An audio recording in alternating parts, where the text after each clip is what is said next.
Autistic is a person who suffers from a neurobehavioral condition called autism. But what exactly is autism? Well, it can be a tricky question because autism can be a lot of things. This condition is now being referred to as autism spectrum dysfunction because of its variety and diversity of symptoms.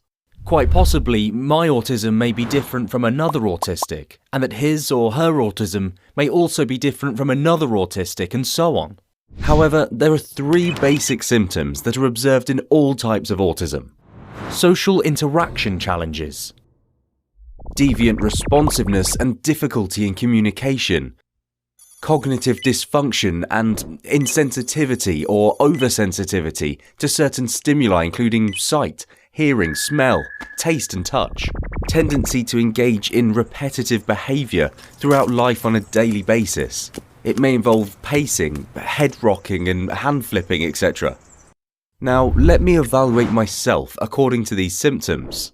I've never felt comfortable in social circles. I don't go out with friends or in gatherings, even though I have nothing else to do, and usually I feel out of place and panic in social gatherings. So, first symptom, check. I have trouble assessing how my words or actions will affect the other person psychologically. I have a really bad reputation for being blunt and, quite frankly, I have no idea why my words can hurt people.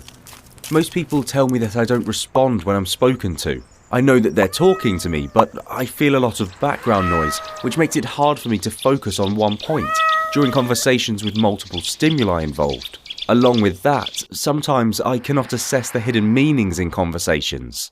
For example, if I'm asked to take my seat, I would pick up my seat and ask, where to?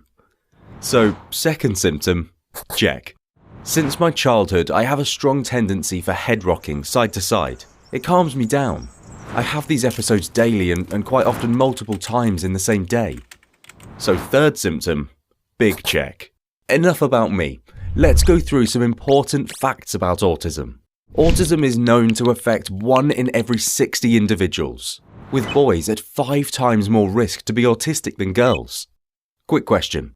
Do you think the dominance of autism in males has something to do with their gender, more specifically with the Y chromosome? What causes autism is still unknown. It is believed that a cocktail of genetic, environmental, and psychological factors contributes towards autism. Autism is broadly divided into 3 major types.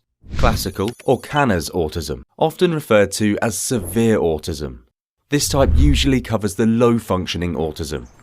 In this case, autistics have the same but more severe symptoms, along with certain other developmental disorders. A very low IQ, loss of cognition, speech, antisocial behaviours and mental retardation in extreme cases. Asperger's syndrome, also called as high-function autism, tends to have the basic symptoms but with low severity, so that the individuals suffering from it have a very good chance of a normal life. Asperger's syndrome has known to be associated with high levels of IQ, with individuals that may lag in certain daily races of life, but are super smart at stuff that appears to be very difficult for smart but non-autistic individuals. These excellency may include problems in science, art, math and music, to name a few. Can you imagine someone who got the highest score in SATs twice, but can't ride a bicycle properly, and gets confused in easy tasks, like opening a push or pull door? The third type, also known as pervasive development disorder, or atypical autism. It usually involves more sociological and behavioural associated deviations, and is a rather less studied type of autism.